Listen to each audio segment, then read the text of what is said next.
I was born in a small town in the eastern Transvaal called Ermelo. So the language we spoke at home was Zulu language, which I think most of you do know something about. It's this town is in the eastern Transvaal called Ermelo. It's about 200 k's from Swaziland.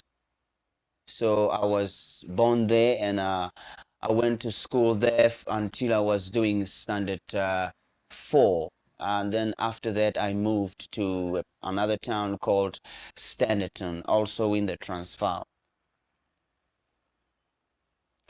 And after there, I was in Standerton until I did my standard 8. After that, I went to Newcastle. That is Newcastle. It's situated in Natal, about 300 k's from Johannesburg, which is where I met Richard, my producer. How did you start playing music?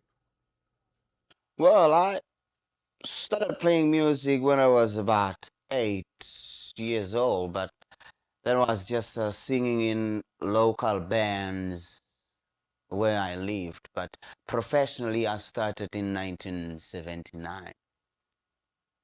What type of music did you play in the beginning and how?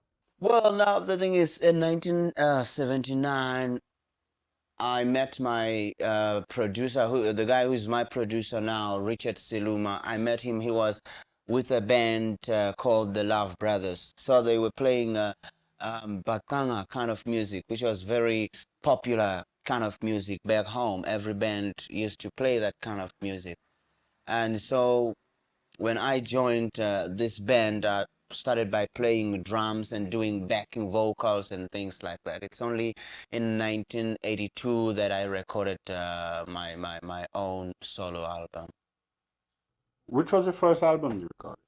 My first album that I recorded was called Kudala Ngikuncenga, which was in the Mbaqanga kind of music. That's a Zulu soul music. It was called Kudala Ngikuncenga. What does it mean? Well, Kudala Ngikuncenga means I've been begging you for a long time. So after this first album, um, what other albums you recorded? Well, after I recorded, having recorded this very first album, I was recording an album every year. So I have about 5 or 6 albums in Mbaqanga. Because the second one I recorded was Lengani Ngeyetu and Abatakati. And I can't remember all of them because it's a long time back.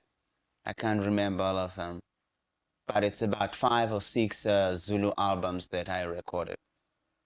Reggae music came to me in 1984 because all along I was playing this Mbaqanga, but it's only in 1984 that I changed and do reggae.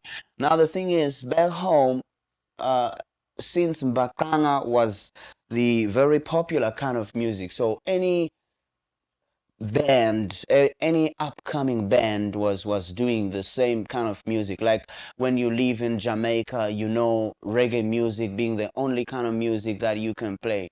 So it happened to me in that way. Back home, I played Mbaqanga, but after some time, in 1984, this kind of music became somewhat people get bored because of this music, because every band was playing it, everyone was playing this kind of music, and so people tend not to like it anymore. So now, even if I had a message that I wanted to send through to people, it wouldn't come through properly because people didn't like it. And so I thought I should try and seeing something fresh, something that the people don't know about, something that will come to them as something new that will make them listen to me. And so it was only possible through reggae because no one was doing reggae in South Africa before I started. The first album I made in reggae was called Rastas Never Died. This one was banned because they said I'm promoting Rastafarianism, which they actually don't like. I mean, back home there. And so there's a black radio station called Radio Zulu, and another one Radio Tswana, Pedi, and all. Those are the radio stations really that play a lot of reggae music. They've got reggae programs on their stations, and they are the stations that play reggae music. So, Lucky, would you regard yourself as a Rastafarian? Well, yes, I do regard myself as a Rastafarian, though at the moment I still have a problem because, like I said, back home, Rastafarians are not really welcome.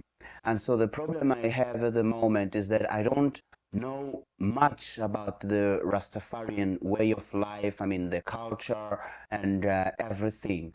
And so it's only now that I'm starting to be exposed to people who know the Rastafarian way of life and the culture. So I'm still learning about it because back home we ain't got no books and we don't have Rastafarians. I mean, people who can tell me more about the culture and things like that. So I'm still learning about it because it's the kind of life I want. That's why I consider myself as a Rasta. There's some kind of similarity between Rasta and my Zulu tradition. And one thing I like about Rasta is that it's a it's got a feeling of togetherness every time, you know, which is my principal aim in life of getting people together. So that's what I find in Rastafari. I mean, the feeling of togetherness.